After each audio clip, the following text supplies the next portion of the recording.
dietitian school, nutrition schools, somebody pays for the studies that they use for those. Somebody buys their books for them and helps with the curriculum and things like that. And I think it's really important to note that those people are typically either big pharma or big food companies. Oh my goodness, yeah. It's a uphill battle. Food addiction is real. I argued with the dietitian at one of my client ended up going into an eating disorder facility for bulimia, and the dietitian was like, "I really need you to tell her that it's okay to eat other stuff besides, just carnivore or whatever. She needs to be able to eat desserts with everybody else and stuff." And I said, "Oh, okay, wait a minute. She is a diagnosed sugar addict, okay?" Hey guys, thank you so much for watching our videos. If you'd like to support us some more, you can explore our homemade natural skincare products at purelytallow.com. Thank you so much for supporting my small business. Hey everybody, welcome to the Carnivore Revolution. I'm Serena, and today my guest is Amber Wentworth. You know her as Lone Star Keto on Instagram, and we became friends here on social media, and we have a lot in common. So we're going to talk about today food addiction, weight loss, and being healthy. Thank you so much, Amber. Absolutely. Thank you so much for having me on.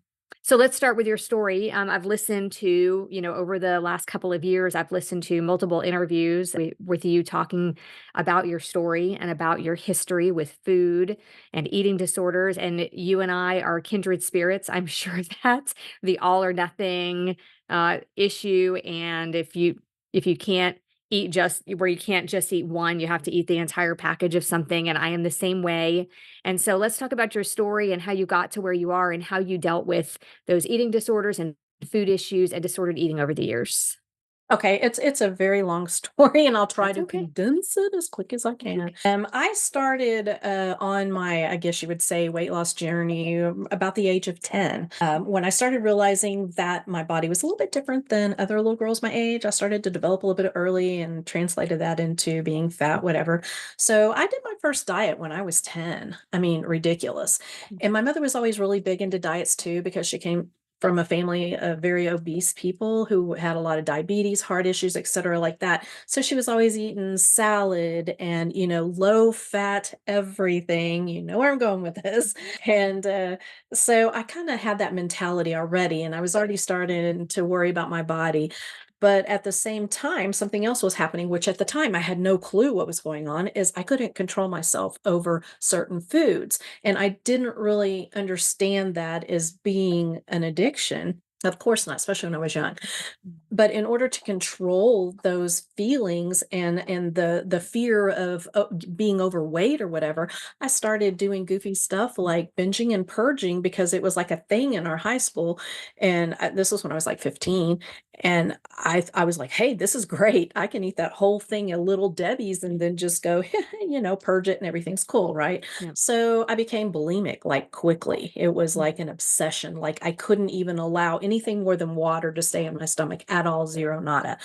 And then it got to be where it was really hard to hide all that. So I just stopped eating. And so I was kind of like more in the realm of being anorexic. And Mhm. I have that addictive personality anyway. So it was really easy for me to like just really get into these things. So by the age of 16, I'm a blown bulimic, anorexic. And then also back in the 80s, they had these really, really good diet pills and you can get over the counter. So I started abusing those. And then I found out about diuretics and laxatives and all that good stuff. So I was abusing all of that. And that lasted, all through my teens. By the time I was a senior, I weighed like less than 98 pounds. And I mean, I'm not a big person, I'm only 5'2", but still that for me was very small. Yeah. And I was just having all kinds of issues. And then I met my husband when I was 15, and we've been together ever since. So he knew these things, and he finally caught me with the bulimia thing and made me stop. He was like, "I will tell your mother." And for some reason, for me, that was like Yeah. the worst thing ever. It was Mhm. horrifying. And he would just hound me. Like he Mhm. was just like, "I will tell your mom, you will have to go to a doctor, blah, blah, blah." And I hated doctors. And so it was all this big thing. So I Mhm. forced myself to stop. And I'm not even really sure how I did that. Mhm. But I did stop, and I haven't done it since. But if it wasn't for him, I don't know where I'd be right now. Anyway, so all that Yeah. mess, we get married, and of course we have kids. And in that time, I wasn't God, I wish I was so overweight like I was then, right? Right. Because I wasn't, but I thought I Mhm. was. Yeah. And so I would, lose some, gain some, lose some, gain some. Never had a problem losing weight, like, ever. Met every single goal I ever had. Had kids, and I actually weighed less after having the kids than I did beforehand. So I can't blame it on childbirth and all that mess. I was gestational diabetic, so I had to be really careful with what I ate. And I just kept losing weight instead of gaining. I was losing, losing, losing. And so that was not an issue. But then after that, and you have young kids and, you're kind of eating after them, you're kind of doing all this. Then I went right back into just horrible patterns, put on a crap ton of weight. Next thing you know, I'm weighing more than 245 pounds. I lost over 100 pounds 4 times in my life. And so it was kind of this back and forth thing. And not to mention all those hundreds of different times I lost these little bits of weight, 10, 20, 50 pounds. That was nothing. But I always met my goals, not a problem. Then, like, it was like my early 40s, I started having severe health problems, like major health problems, and ended up, going to the doctor constantly. I was, high blood pressure to the stroke level where they were scared to death. I went into the doctors for something unrelated, and they took my blood pressure and they were like, I need you to lay back and be calm. And I'm like, what? They didn't even do anything Wow. yet. And so they brought in the EKG machine, and the doctor came in and some more nurses, and they're all hovered around me. And I'm like, what in the world is going on? Wow. And they were like, honey, you're about to have a stroke. I mean, you're right at that level. And if we can't get your blood pressure down, then you're going to be admitted to the hospital. And I was like, what? It was just crazy. Anyway, from that point on, I had to go to cardiology, had to do all that mess. And then I was diagnosed pre diabetic, and I got rosacea. And it was just one thing after another. My whole body was just falling apart. And then I was, constantly doing different diets and stuff like that, trying to control my weight, which, like I Mhm. said, I lost and gained multiple times. And the last time I was so over it, just so over it. I was tired of being miserable dieting because it was the low fat, the chicken breast and broccoli and, Yes. margarine and skim milk, crap, Yes. right? Mm. I was tired. I was just tired. And I decided that, okay, I guess I'm destined to be fat and unhealthy. I'm going to die early like my grandmother. It's just genetic, whatever. I have to accept it. This is miserable. I can't live my life like this. So then my daughter came across something that I had never heard of before. So it was exogenous ketones. And I Mm. never heard of that before. And I thought, okay, this is my last chance. This is it. I'm done. No, I'm just going to be fat. And so I took it and I felt amazing. Mm. It's like my gray world turned colorful. I didn't have an appetite. I didn't care about food. The noise was shut off. It was Mhm. like this wonderful thing. And I'm like, where has this been? I Yeah. had energy, but it wasn't like when I did the diet drugs where you're like this. Uh-huh. And I was just amazed.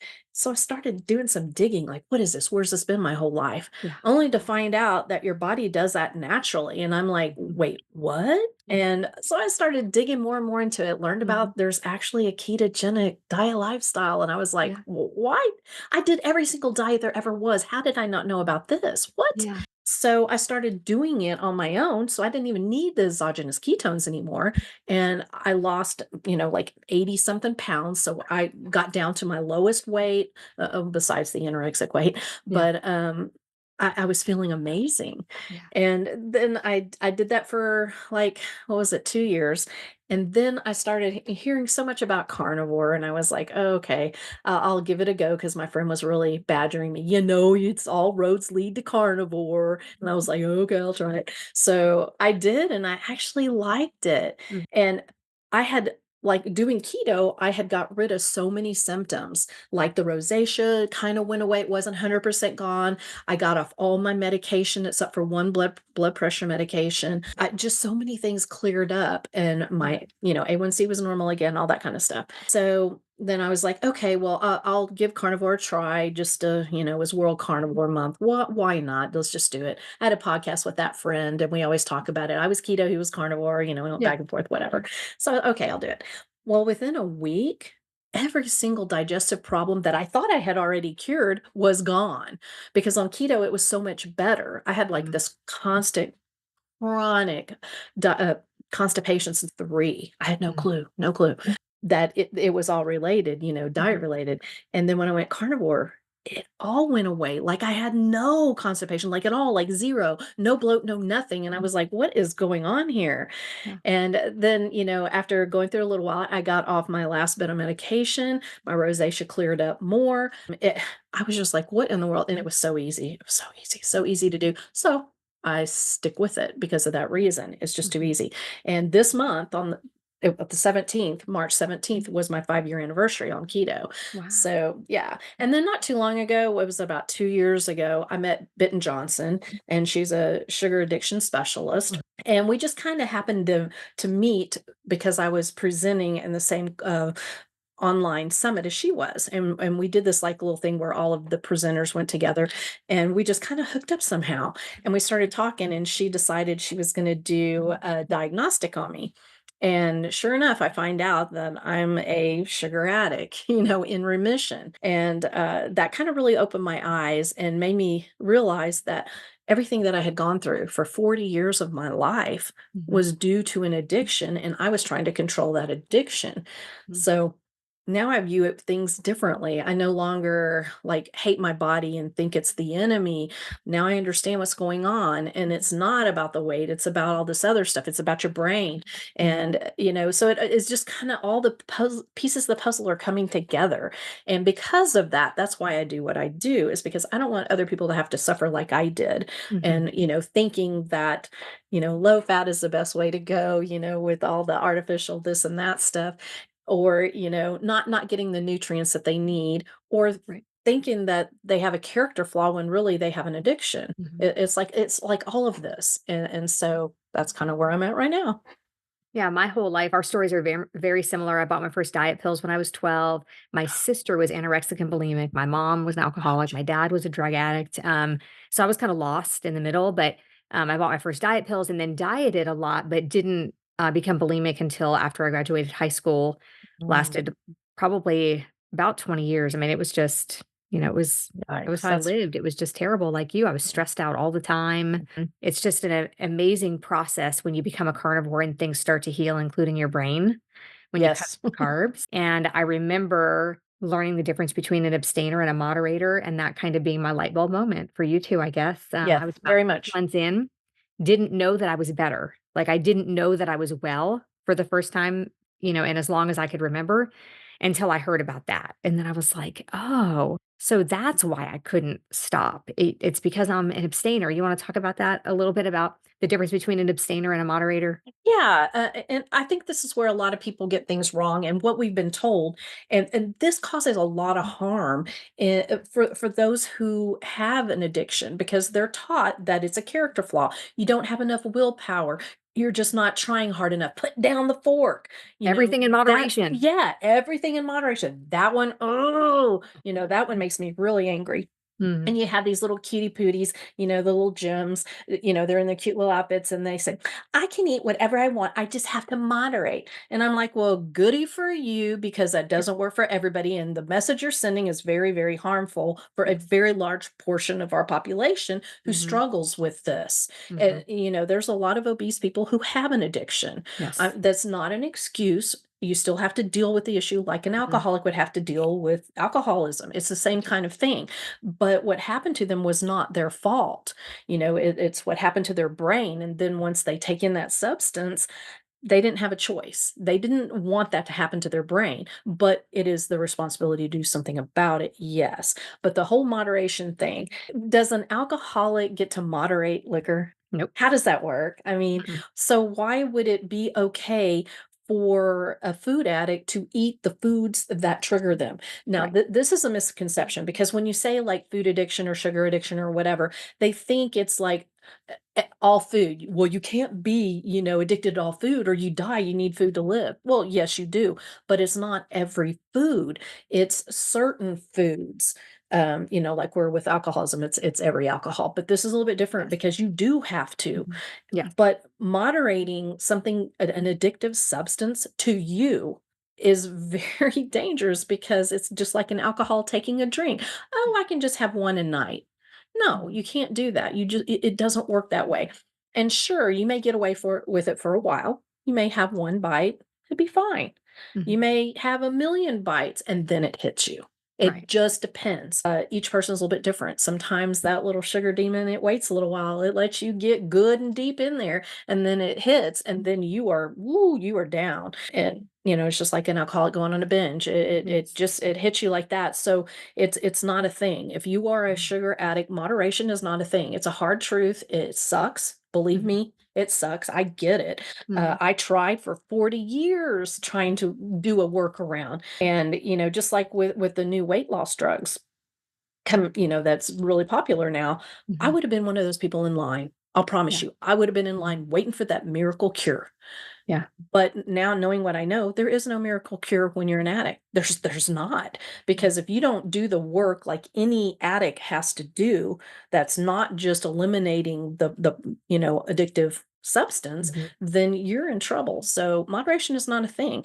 Now, if you happen to be one of those people who, yeah, okay, they lose control over certain things Mhm. and that kind of an issue, we call those harmful users because yes, harm is being done because there is nothing good about processed food. Mhm. There's not. So Mhm. you're kidding yourself just because you don't see the outward, issues. There is harm being done to your body by eating the crap. You may get away with it a lot longer than other people, but it is doing harm. But with some tweaking, some, lifestyle changes, whatever, they can moderate. An addict cannot. Right. That's not a thing. Mhm. And I hate when I hear people say that because that is not true for a good chunk of the population. It's just not Yeah. true. As much as we want it to be, believe me, I want it to be. Trust Yeah. me, I tried. It doesn't work. No. Yeah, same here, and it really bothers me, like you said, I see all these nutritionists and dietitians, and people put so much stake in what they say, and a lot of people will ignore what you and I say because we aren't nutritionists or dietitians and don't have degrees or whatever, but, I interviewed somebody recently who said that it takes 20 years or more for the current information or the current science to catch up with doctors or Mhm. nutritionists and dietitians now. And so I think that that is so important because all of these people that are out there advocating for, oh, you should absolutely be able to have waffles for breakfast with syrup and fruit and a banana. And like, where is the protein in that? You're going to be hungry again in 30 minutes or an hour, and you're going to have a sugar crash. And so, like, at what point though, like for me, it's always been about weight loss, right? And I know it was like that for you. Me too. It's always been about weight loss. Yep. Everything I ever did, every diet I ever did, when I had my family drinking celery juice every morning because that was healthy, all the things I did, it was always about weight loss, right? I mean, health was in the background, but it was always about weight loss. And then after being a carnivore for a while and realizing how much healthier I am than other people my age, we're both in our 50s than other people my age, no medications. I can still, go running. I can lift weights, and there are other people my age who can't get up and down off the floor with their grandkids, and so then at some point it kind of clicks in your head and you realize this is about health too. And so I just wonder if there's any hope at all that we can change that narrative for other people where it's not always about weight. I mean, if you're overweight, you're obese, and you feel good and you can get up and down off the floor and you can go running and you don't have any, health problems when you go to the doctor and you're happy, then fine. But most of the time, people's quality of life is not as good when you are obese or very overweight. Mhm. And I would love for that narrative to change and for people to say, I don't want to just be thin. I also want to be healthy. And the way to do Yeah. that is to give up those processed carbs and sugar. That's my dream That is the too. way. My dream too. But it is so difficult because we have so much fighting against us because you're talking about big pharma and big food having so much influence. And then who do you think helps to train doctors and nutritionists and dietitians? Who And sponsors those so schools, right? yeah, Mhm. exactly. And so it makes it very difficult. And plus, this is something you've heard for quite some time. My mother was saying it. Like I said, my mother was all into the fake butter, the, canola oil, skim milk and, chicken breast. I'm not saying, not to ever Yeah, have it or anything like that, yeah, but there's so much, more nutritious kind of, foods that cover yeah. all the bases. But Oh my goodness, yeah. It's a uphill battle, and even just trying to get people understand that food addiction is real. Yeah. You get laughed at, you get, you're just, you're making excuses, or there's no such thing. I argued with the dietitian at one of my client ended up going into an eating disorder facility for bulimia, and we were I was on her team, so I had direct contact with some of the people in that facility. And the dietitian was like, I really need you to tell her that it's okay to eat other stuff besides, just carnivore or whatever. She needs to be able to eat desserts with everybody else and stuff. And I said, oh, okay, wait a minute. She is a diagnosed sugar addict, okay, using the criteria of the DSM and, et cetera. And well, there's no such thing. There's just no such thing. And she needs to understand that. And she needs to, be normal and just eat everything. And I'm like, oh my gosh, you're doing so much damage. You have no idea. Yeah. She works so hard to get to this point. Mhm. She's willing, if you want her to eat vegetables, she's willing to do that. And she's willing to even eat certain fruits that don't trigger her, but she does not want to eat an Oreo. And she ended up actually getting kicked out of the facility because she wouldn't eat an Oreo. That's horrible. It's disgusting. Yeah, That's but terrible. this is the attitude that we come across, and, I've had to deal with this so much, and I'm just like it's very Yeah. frustrating. It's very Yeah. frustrating because you see it and you know what you've gone through in your life, but yet people don't wanna believe it, and, they just stick to what the, quote, "professionals" have to say. All I can say is, at this point, professionals, really? I mean, Yeah. really? Yeah, I and so mean, let's go back to that for a minute because we're talking about the dietitian school, nutrition schools. Somebody pays for the studies that they use for those. Somebody buys their books for them and helps with the yep, curriculum and things like that. And I think it's really important to note that those people are typically either big pharma or big food companies because that's where the money is because we give them all of our money to feed us that's junk right. food and make us sick. And I think it's important to note that when a study comes out, about 75% or 80% of the time, a study has a favorable outcome depending on who paid for it. So It's if up to Coca-Cola, 90%. yeah, oh, It's 90%. Okay. yes. So if a study is paid for by Coca-Cola, 90% of the time that study is going Yep, to say that Coca-Cola and or sugar is not bad for you. right. So I think it's important for people to know, don't just read the headlines because like that newest one that just came out in the last week about I know intermittent fasting Yeah. being bad for your heart. That is one of the most ridiculous things I have ever heard of. So And it goes ridiculous. right along with that tough study from last year that said that, the cereal was better than eggs, cereal is better for you than eggs. I mean, the whole thing is just ridiculous. And I don't like to think they just want us to be sick. Like that doesn't make any sense to me that the government and the higher ups and all these companies want us to be sick. I know, but it still doesn't It's make any this. sense to me. It is just so hard to fathom. And that's why people have such a hard time. And I think the only way people can really see is to try it, whether it's keto or Mhm. carnivore. Doesn't have to be carnivore. I don't think everybody has to be a carnivore. I know you feel No, the same me way. either. But I think the only way to really know is to try it. And 30 days is not going to hurt anybody, right? That's what I say. 100%. And Yeah. that's what I use as my base for my food addiction program is that also helps them eliminate anything that could be causing problems, Right. and also gives the nutrients they need for their brain. It's very important. It's not just what you take out, it's what you put in. You need the nutrients. You need Mhm. that for your brain because it's a And the brain fat, disease. the And fat. yes, and the fat. I mean, it's just so good for you. Plus, you weed out anything that can cause you issues, with the exception of like pork and, there's eggs, possibly. There are Mhm. dairy. There are a few things within the carnivore allowance that can cause problems. But for the most Right. part, it's plants Mhm. and obviously the junk food, which plant based. But when they eliminate all that, then they can think clearer. Then, Mhm. if they want to introduce certain things, then they'll know if it's bothering them or not, whether it be dairy or broccoli or whatever. And again, I'm not saying everybody needs to go carnivore by any means. I just think it's a good place to start as an Right. elimination diet if you're having all these other issues.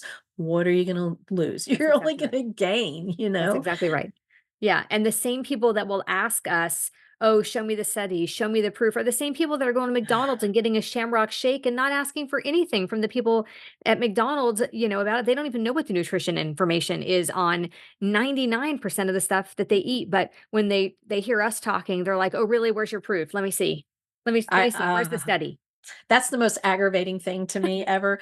The other thing is, let's think about it, people. Who funds these studies? We just talked about that. Why in the world would they want to fund a study to show that meat is good? What would Right. they gain from that? Because they know Mhm. it is. They already know it Right. is. Mhm. And they don't want that proved. So That's right. they're not going to fund a study like that. And Mhm. do you know how expensive studies are? Yeah, Well, let me really. just tell you, Rivero Health is trying to do just that. Matter of fact, I contributed money to that study. Yes, uh-huh. And you have to have millions to do the Yes. kind of study that we need Mhm. done. We Mhm. need it to be, long term, and it needs to, meet every standard and not Mhm. be cherry picked. And it needs to be by an independent person, not, whatever. Right. And so it's very hard. So of Mhm. course we don't have very many studies proving that. Right. And the ones that claim that it is, like red meat's bad, whatever you want to say, look at who funds them. Well, There and you not go. not only that though, it's not just who funds them, it's that when they call it a meat diet, it is Oh, pizza yeah. with the pepperoni and bacon and Yes. sausage on top, Right. and they're calling that a meat meal. They are calling going to McDonald's and getting, a French Big Mac with fries. fries and a Mhm. drink, they're Yep. calling that meat, and that is Exactly. not what we are talking about. We are talking about going to McDonald's and getting just some hamburger patties because they are Yes. 100% beef, so in a pinch, it's fine. That's what we're talking about. We're talking about making homemade pizza at home with, a carnivore crust, whether it Chicken crust. be from Mhm. yeah, be from chicken or beef, or we like sausage crust pizza at our house, and Ah, there are some pretty good recipes out there where you can use, like, some of those, carnivore bread recipes and turn it into a crust. Like, we're talking about I could contribute to a study with stuff like that. I could eat yes. carnivore pizza, Yes. and I could eat, McDonald's hamburger patties Mhm. without any of their stuff on them and get favorable results. But you go into McDonald's and get the Big Mac with the soda and the fries and order a pizza from Domino's, they wanna call that Meat meat diet. insteady, I know. right? That is so frustrating, but people don't know that. They Right, don't people don't know redo the that. studies, and even if you show Mhm, these people who go, "Show me the studies," you show them the studies, you walk them through it, and they're not gonna listen. They don't care. mhm, They're not interested. I mean, it's just, it's very frustrating. I've learned I just have to just block and move on, yeah. because these people, Yeah. it just they don't. And that's hard because you want to get through, right? You want to Yeah. help people. So all of these people that are following all of these unhealthy diets or eating the sad diet and they're so unhealthy, those are the same people that are coming back at us in comments and things, yelling at us for what we're doing and that we're spreading misinformation and it's so unhealthy and blah, blah, blah. But if they give it 30 days, your Yeah. life will change in just 30 days, right? Yes. Yes.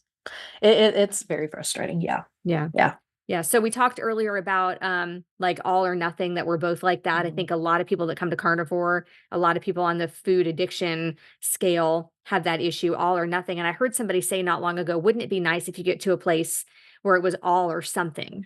So do Yeah. you think there will ever be a place or a time for you where you can do that? Where you could add in something and not have it, lead to, 100 other things? Ooh, Yeah. yeah. As far as addictive food goes, that is on my trigger list. That Mhm. is never wise, ever, ever. But as far as like, eating something that is not carnivore, I kind Mhm. of already am evolving into Okay. that, very little. But like now I will eat zucchini on Okay. occasion. Sometimes I will have mushrooms. A few little things like that. Pretty much they're more in the fruit category, if you will. Yeah. Mhm. But I'm not so like, "Oh my gosh, I have to eat just beef, salt, and water." No, Right. no.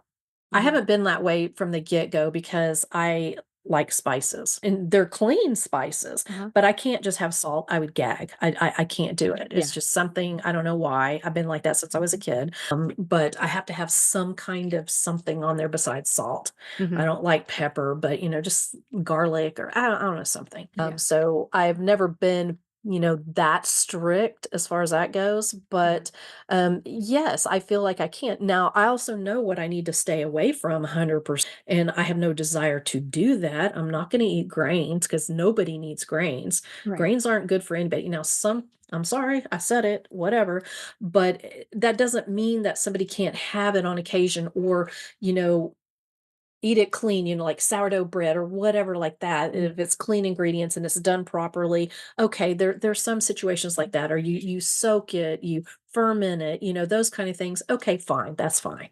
I will not do that. I'm not doing Right. that. Yeah. but it's just because I know it's just not good for me, and it's Mhm. on my list of trigger foods. Sure. The wheat and grains. A sugar Yeah. addict really should not be having that ever. So there's a few things like that, but and fruits. I don't even have a desire for them, Mhm. honestly. Occasionally, like if it's really hot, maybe I want to bite a watermelon or something Right. like Yeah. that. And Mhm. and if I want to do that, I will. If I notice that it triggers me in any way, then I won't. I'll stop Right. that. Mhm. I love pineapple, but I won't eat that because that So is much just sugar. so sweet. Yeah. Yeah. So there's certain things like that, but like apples and the berries and stuff like that. Why? Yeah. It does nothing for me, so I have no desire to do this. So that's not a problem for me. But Yeah. for the most part, I'm really happy where I'm at, and I have no problem trying something that I know doesn't hurt me, just in order to stay the strict carnivore because, oh my God, Mhm. I have to be this, 100% or whatever. Right. I'm doing much better in that area. I mean, don't get me wrong. I have my tendencies where I'm still 100% or nothing. Obviously, we kind of talked a little bit about that Yeah. beforehand. It's like I'm either crazy into something or I'm just not. I'm Yeah. just Me too. done. Yeah. But as far as my eating goes, I mean, even my husband has noticed I'm kind of, without going backwards, like getting back into my, addiction, whatever. But yeah, so definitely, I think, there is a place for that. And I'll be honest, sometimes when I'm on, social media, I cringe. I cringe when I see these people who are just so, you must be this way, period, or you're doing Yeah. it wrong, or this is bad for you and all this. And I'm like, you can't do that. I just keep Right. losing my ears here. But you can't be like that. Yeah. I mean, if you want to and it works Right. for you and you like it, hey, Right. go for it. But you can't give But other people a hard time for being that way yeah, because why? It yeah, just and we're makes all different. and it makes those of us who advocate for it look like, extremist. Right. God, I hate that word anyway, but there's enough of that. So, you know, you Yeah, gotta so kind of, are you all or nothing with other things in your life too? Like for me, either the house is really neat and clean or it's a mess. I'm either working out every day or I'm not yeah. working out at all. Is it like that for you? Yes, and it's Yeah. and it's kind of like also I have levels within that. For Okay. instance, my house is not necessarily the cleanest thing ever, like as far as dusting and vacuuming, Yeah. okay?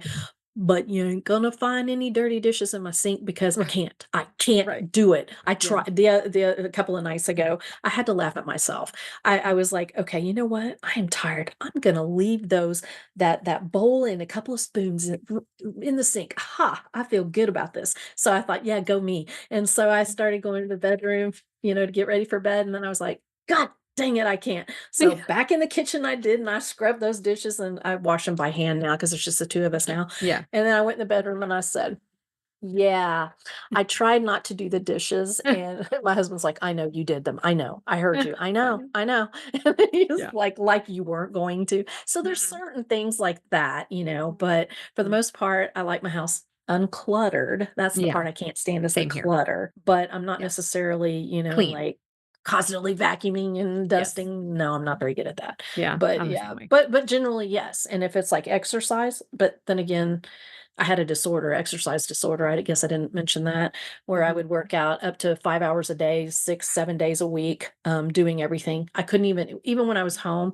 I was stepping up on a box. It's back when the box classes were Yes. really, so I'd, up and down on those, or I'd run up and down the hallway. I ran up and down the hallway. I mean, Wow. it ridiculous. And then I had a treadmill. I'd walk like 10 miles a day on the treadmill, besides all the other stuff I did. Right. Insane, like Wow. absolutely insane stuff. So I do have that tendency. And I also know that going to a gym is really not a good thing for me because it's a Mhm. trigger.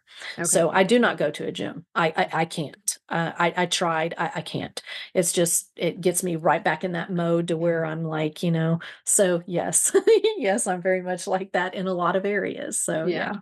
So what's a typical day of eating look like for you now? Okay, I probably really shouldn't even say this. In the morning, I scramble 6 eggs. I give Okay. my dog about 1 egg's worth because she Uh-huh. really enjoys scrambled eggs. Yep. And, sometimes I will put up diced tomatoes on top sometimes, but I cook that in like a tablespoon. I know, oh my god, it's like a nightshade. Ah! But but, and I'll cook it in like a tablespoon of butter. Okay. I don't eat lunch. I'm not hungry. I'm not going to eat just to eat. I'm just not going to do it. But then at night, I usually have about 6 to 8 ounces of meat.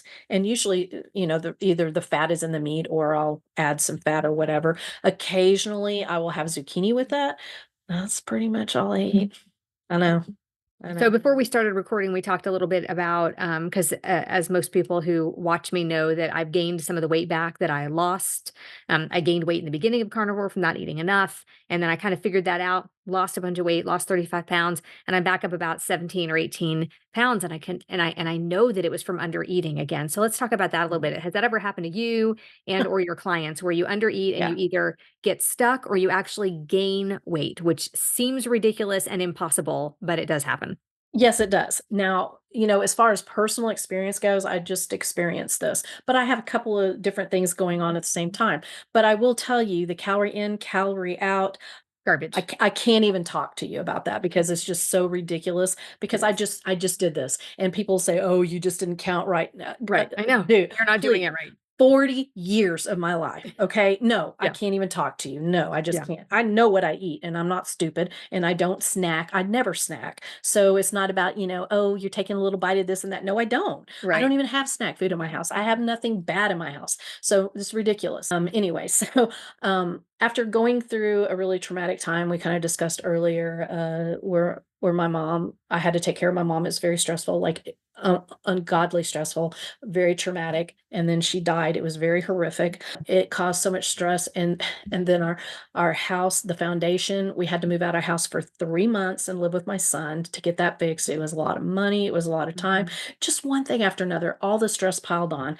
Yeah. And in the meantime, you kind of heard what I eat. And if Mhm. you don't do the calories, because I'll get yelled at, but yeah, it's not very many calories. But that I don't want to eat. I don't want to eat because I still haven't got my appetite back. It seems to be like doing a little bit better, Mhm. but I just because of the depression, the grief, the whatever you want to call it, it just Yeah. messed me up.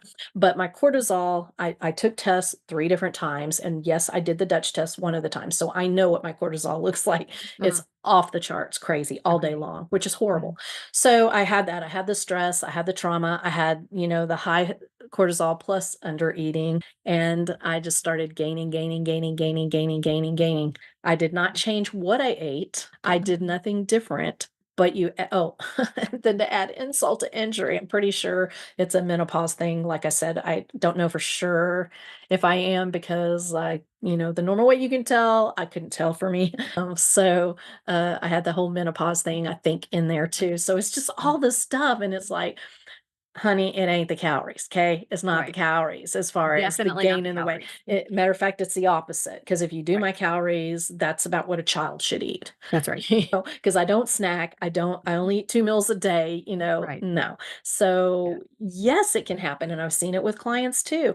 And matter of fact, when I was in my craziness, my exercise crazy, I had a personal trainer and she would look at my food and I was eating like 800 calories a day and pretty much zero fat. I Mhm. mean, I made sure everything had like the least amount of fat you could possibly find. Mhm. And she looked at that and she would just freak out every time. She's like, "Girl, you have got to eat." She goes, "I've never told a client this before. Eat a freaking candy bar, something," Oh my goodness. because she was like, "You're freaking me out. You cannot eat like Mhm. this and work out as hard as you do. You can't do this."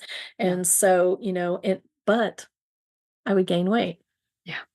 And I mean, okay, yeah, maybe I gained some muscle, but I wasn't Right. eating enough to gain that much That's right. muscle. That's right. I mean, So, I figured it out. For me, it would have been like 55,000 extra calories in 6 months. And on a day where I was waking up in the morning and then avoiding breakfast and not eating till close to lunchtime and then eating a second meal at like 4 o'clock in the afternoon, I know that I was only eating about 1,000 calories a day or even less sometimes. And I would always like, after all of the years of dieting, right? And this is how most women are, so many years of dieting, we think we're supposed to eat some grilled chicken on a little yep, salad with some fat-free dressing, and so yep. eating more feels wrong, and so instinctively in my head, for some reason, if I'm not tracking my calories and my food, I eat less and less and less and less, and then I'm gaining weight, and I know that I'm gaining weight and I can't Mhm. understand why, even though I do know why because it's happened to me before, I still have a hard time telling myself to eat more. So if I'm not tracking every day, I end up under eating. And so many people want to argue about how it's impossible to gain weight from eating too Oh, yeah. little. It is absolutely not impossible. And if you are stuck on a low carb or carnivore diet or any diet, really, you're Mhm. stuck and you track your calories or you're counting your points because I did that with Weight Watchers. And when I tracked it alongside my calories, I was only eating 8 or 900 calories a day. Yep, Soon as I upped the calories with more free foods on the Weight Watchers plan, I started losing weight. So if you're yep. stuck or you're gaining weight, even though you're watching what you're eating, double check your calories because chances are you're not eating enough. And we are told so often it's because you're eating too much that it Mhm. becomes a shameful thing, right? It Yeah, becomes a shameful thing and people don't want it to even does. admit that they gained weight from not eating enough because it seems so stupid, right? I mean, it just seems so dumb that you would even think Mhm. that you gained weight from not eating enough, but It it it it surely does can. sound ridiculous, and especially because we've been taught the calories in, calories out, Mhm. blah, and, especially your gym people. I mean, they will Yeah, just that's jump right. all over you. It is all about the calories, all about the Mhm. calories. Really? Then Yeah. explain this. Well, it's because you blah, blah. No, Mhm. no, no. No, you don't understand my personality. I am Right. so like when I am on something, every little thing was measured, like to the T. And Yeah, me plus, too. I didn't snack. Plus, no, there it is not possible that. Right. And even then, when I would track my calories, I was so bad that I would add in like 200 extra calories a day just in case I missed something. And And I then you're, already like, know. guesstimating way Yeah, above where you actually are, and it messes you up exactly. even more. And then with exercising, I'd figure out, oh, the machine said this. Well, I would do that 400 calories less. Right. And so you Yeah. see what I'm saying? But Mhm. yet you would Yeah. still have people say that, no, you're not doing something right. Yeah. Oh, I know, and no. people will come to me and they'll say, "I don't understand. I'm hardly eating anything and I'm exercising every day and I'm either gaining weight or I can't lose weight." And if you really look at that, let's say you're actually eating 1,000 calories a day and you walk 5 miles, your body now thinks you've only eaten 500 calories that day. And that makes a difference because your body shuts down Mhm. and goes into That's this right. crisis mode and it says, "I'm not gonna let go of anything. We're in a famine." And then people will say, "Well, what about, people who actually do starve to death?" I mean, people can starve to death. Yes, that's true, but that's different than what we're doing. We're still eating a little bit, not enough to starve to Yeah, death, right. but Nutrients. Yeah. yeah, but our bodies are in this state of crisis and they just hold on to everything. Now, granted, if I went, an entire 30 days, if I did a 30-day fast, I would probably lose weight. But there have been times where I did a 72-hour fast and didn't lose 1 ounce Right. because my body was already in crisis mode because Right. I was already under Mhm. eating and my body is like, no, I'm not letting go of anything. So And I think people that's don't important. understand that. Yeah. Yeah. And your body down regulates. So like if Mhm. you're at 800 calories and your body's barely functioning because you Yes. need like 1200 to function just your body stuff, Mhm. and so it down regulates. And then if you try to exercise on top of that, it Yep. makes you like, okay, Mm. you need to reserve your energy, so I'm gonna make you tired.